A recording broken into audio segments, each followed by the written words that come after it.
Ok les gars, du coup là c'est le 6e jour, le dernier jour où on s'entraîne. Du coup là je vais faire un entraînement que CR7 diffère le week-end dans cette vidéo que je vous montre là maintenant. Du coup c'est beaucoup de poids du corps je pense, donc on va s'échauffer, on va faire ça.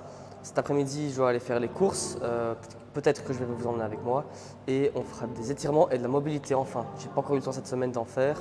Enfin si j'en ai fait un petit peu, 2-3 fois mais pas assez en conséquence.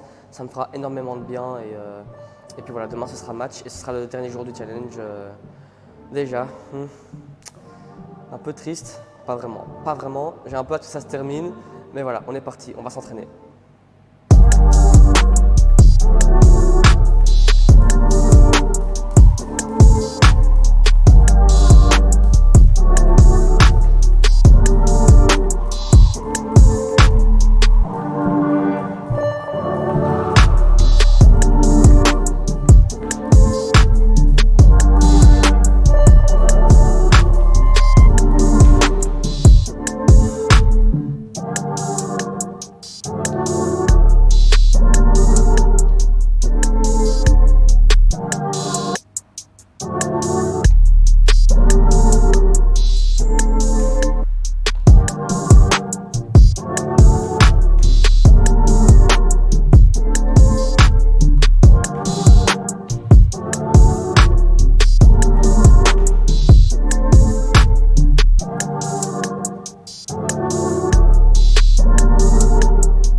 Sa vidéo il dit c'est 3 à 5 séries, ça dépend comment vous vous sentez.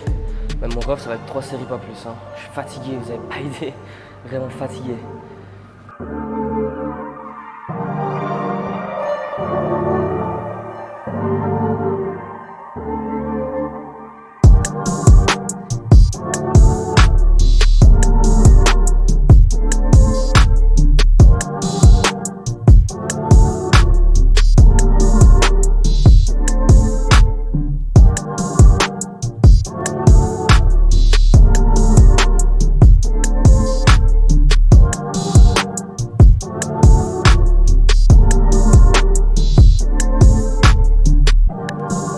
Ok, du coup les gars, là il reste plus que 2 exos et ça fait déjà 40 minutes. Donc en vrai c'est une courte séance vraiment de maintien et de récupération active j'ai l'impression. Mais du coup il reste 2 exos, enfin 2 tours à faire, c'est les abdos bien évidemment. Donc Ronaldo il fait ça, donc de ce qu'il a montré. Pour cet entraînement, il fait 30 secondes de crunch, normal comme ça, hop. 30 secondes, il va toucher les chevilles, hop. Et puis 30 secondes où c'est juste hop. Lever le bassin. Il prend 1 minute, 1 minute 30 de repos et puis du coup il répète ce tour 3 fois. Du coup là on va faire ça et puis je vous montre le prochain tour.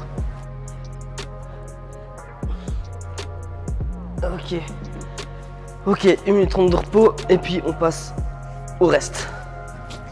Ok les gars, du coup le dernier tour c'est vraiment tout ce qui est gainage. Donc il va venir faire 30 secondes où il fait donc tac. Hop. 30 secondes où il est du coup sur les coudes et hop il va juste toucher les épaules. Et puis 30 secondes où il est sur les mains et il vient toucher sa cuisse. Donc il fait ce tour 3 fois également, enfin 3 à 5 fois du coup, avec 1 minute, 1 minute 30 de repos entre chaque tour. Ok les gars, du coup là c'est la fin de séance. Ça s'est au final très bien passé. Le début était très compliqué, je suis encore très fatigué des entraînements d'hier. Mais dans l'ensemble ça s'est vraiment bien passé, j'ai vraiment bien kiffé au final. C'était un peu long, enfin ça a duré 45 minutes mais vu que c'est le dernier entraînement de la semaine ça commence à devenir long. Donc voilà, sinon ça s'est bien passé. Et du coup là on va du coup manger, récupérer, aller faire les courses. Et je vais vous filmer un peu de récupération que je fais avec le rouleau de massage et le pistolet de massage. Et puis voilà, demain c'est match et demain ce sera le dernier jour du challenge. Et on se retrouvera du coup lundi pour faire un compte rendu de tout ça, vous partager le positif, le négatif et mes impressions par rapport à tout ça, où est-ce que je sens que j'ai progressé en une semaine et voir ce qu'on va faire plus tard.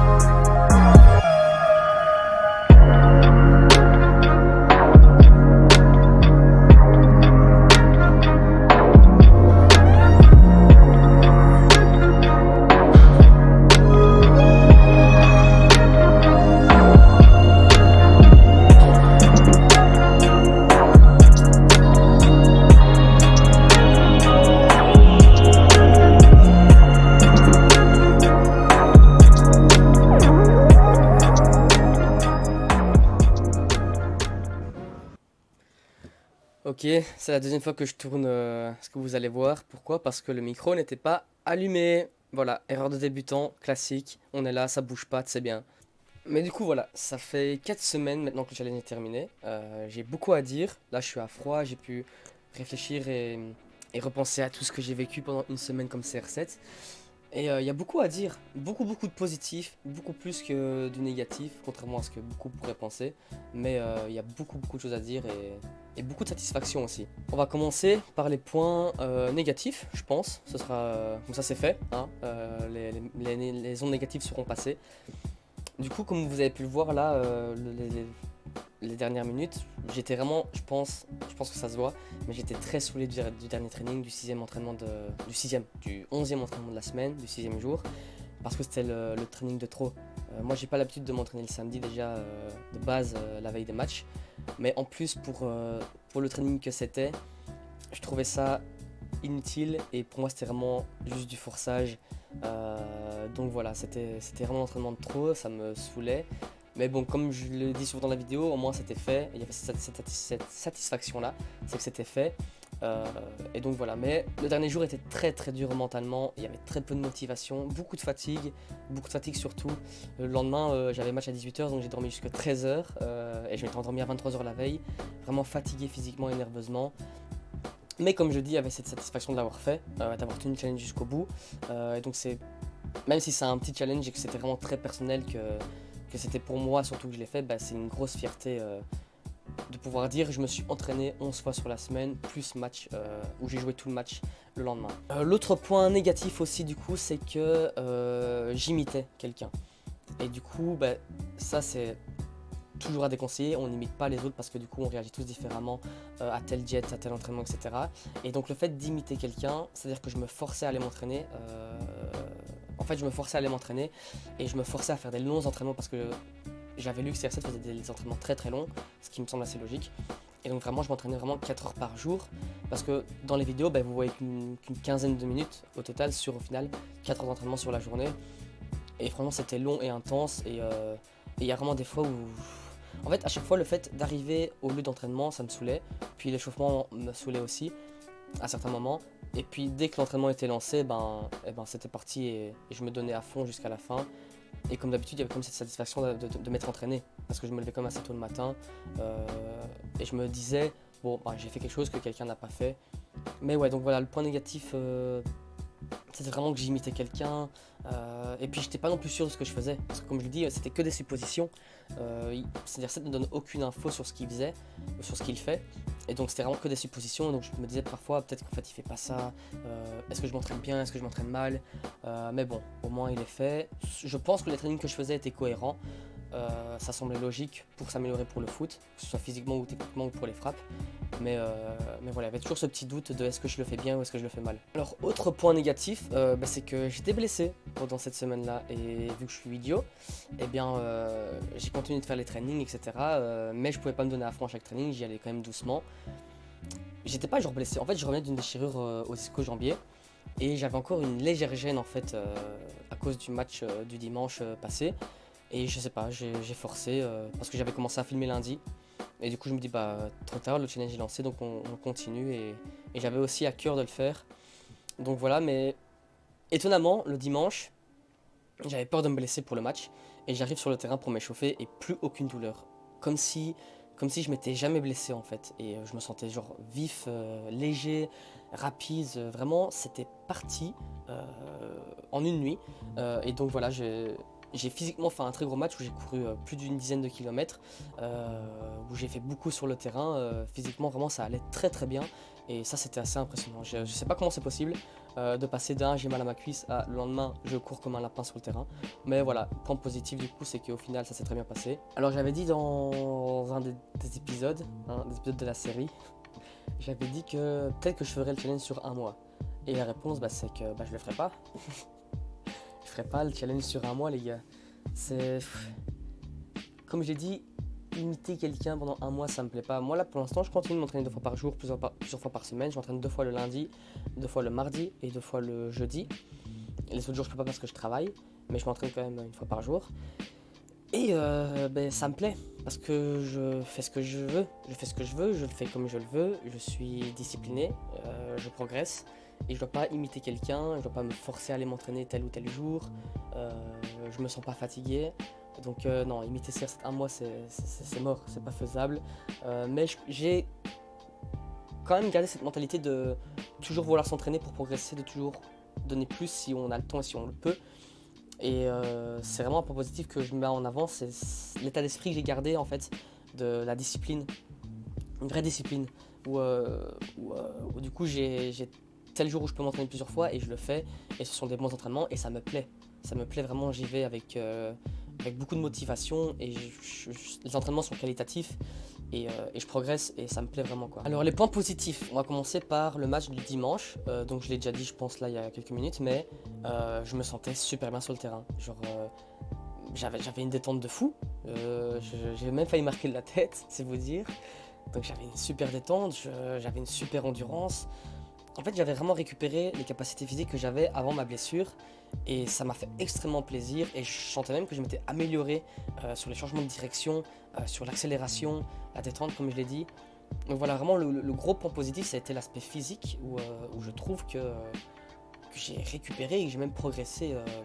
Encore maintenant, je vois une grosse différence sur certains aspects grâce à cette semaine parce que j'ai gardé certains exos et j'ai gardé certains entraînements aussi que j'avais fait durant cette semaine. Un autre point positif, c'est que même si ça m'a saoulé à certains moments, j'ai adoré faire ce challenge. C'est-à-dire que je me suis toujours levé tous les matins en me disant vas-y, j'ai 2 trainings à faire, il faut que je les filme, il faut que je mange comme ci, comme ça, et j'étais motivé à le faire, enfin pas motivé, mais il y avait cette discipline qui s'était installée automatiquement et c'est quelque chose qui m'a surpris. Il y a aussi ce fait de s'entraîner 2 fois par jour, je pensais pas que c'était possible en fait. Je veux dire, donc voilà, moi j'ai encore beaucoup de temps libre parce que je suis étudiant et j'ai un job étudiant où je travaille 20 heures par semaine. Mais du coup, c'est-à-dire que si vraiment je suis organisé, que je me lève tôt, que je dors bien, que je mange assez, et ben j'avais le temps de m'entraîner le matin et soir et de m'entraîner correctement. C'est vraiment qualitatif et quantitatif du coup. Et ça m'a fait vraiment plaisir de voir que j'ai su instaurer cette discipline très rapidement sans me poser de questions. Même si parfois il y avait un manque de motivation, il y avait toujours cette discipline qui était là. Et j'ai fait les choses comme il le fallait. Et ça, c'est vraiment ce qui m'a le plus surpris pour moi-même aussi.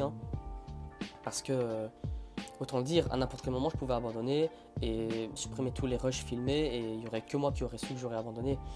Donc je me suis surpris à ce niveau-là, à voir que j'ai vraiment tenu le challenge jusqu'au bout, que j'ai fait les trainings à fond et que voilà, que je l'ai fait sans me poser de questions et que ça s'est au final très bien passé. Mais du coup voilà, c'est déjà la fin de la saga, la fin de l'épopée vers le niveau de CR7. Bien sûr on l'aura pas atteint, mais bon, on peut pas comparer 20 ans de travail à une semaine. Mais du coup voilà, j'espère que ça vous aura plu en tout cas. Un grand merci aux personnes qui ont regardé les vidéos, qui les ont likées et partagées. On tourne en moyenne à 150 vues par vidéo et moi je suis très content. Pour un début, je trouve ça vraiment très cool et ça fait vraiment plaisir de voir qu'il y a eu autant de soutien, autant de dire. J'ai déjà reçu des messages sur Insta qui disaient très chouette vidéo, etc. J'attends la suite et tout. Et ça m'a fait extrêmement plaisir et ça m'a surpris de voir qu'il y avait autant d'engouement autour de ce petit délire que j'ai fait. Mais du coup voilà, si ça vous a plu comme d'habitude, n'hésitez pas à liker, à partager, à vous abonner pour ceux qui découvrent la chaîne, parce que du contenu arrive bientôt, comme par exemple, du coup il y a... Ouais du coup j'ai commencé par abonnez-vous avant de... Bref, j'ai pas l'habitude de parler devant les caméras encore, c'est assez incroyable. Mais du coup pour l'instant je lis ce livre qui est aussi grand que moi. Hop. Et ce livre est une pépite les gars, il est incroyable, vraiment c'est mon livre préféré. J'en ai lu énormément et c'est vraiment mon livre préféré. Pourquoi? Parce que Kobe a tout dit dedans. Il a dit comment il s'entraînait, pas comment il mangeait, mais vraiment il disait comment il s'entraînait, combien de fois par jour. Il disait comment il arrivait à mélanger sa vie de famille et sa vie professionnelle, ce qui le motivait. Il y a des expressions dedans qui sont motivantes, vraiment. C'est vraiment une mentalité différente en fait et c'est impressionnant parce que ça nous fait réaliser que si on est organisé et si on est motivé, il y a moyen de s'entraîner plusieurs fois par jour et d'atteindre ses objectifs. Après voilà, je parle surtout pour là, moi je suis étudiant donc j'ai le temps, mais je suppose qu'un père de famille n'a pas le temps de faire comme Kobe Bryant, ce qui est logique. Mais ce qui est impressionnant, c'est il insiste sur le fait qu'il a toujours mis sa vie de famille avant sa vie professionnelle et que du coup il sacrifiait beaucoup de sommeil pour ça. Et c'est quelque chose qui m'a impressionné et qui m'a pas mal... qui m'ouvre les yeux en fait sur plusieurs choses. Enfin voilà, c'est un livre que je conseille énormément, ça va vous ouvrir les yeux sur plusieurs aspects peut-être. Ça va peut-être vous matrixer aussi, hein. Moi je suis grave matrixé par sa mentalité et j'aimerais adopter cette mentalité, mais il faut le vouloir, tout simplement. Du coup voilà, donc peut-être que la prochaine vidéo sera une semaine comme Kobe Bryant, version foot. Donc si ça vous intéresse, si ça vous chauffe, n'hésitez pas à le dire en commentaire. Et si je vois qu'il y a beaucoup d'engouement, je pense que je le ferai. Mais du coup voilà, comme déjà dit, n'hésitez pas à vous abonner et à liker. Et encore un grand merci pour le soutien, les vues et les partages. Ça fait extrêmement plaisir. Et on se voit une prochaine fois les gars. Salut!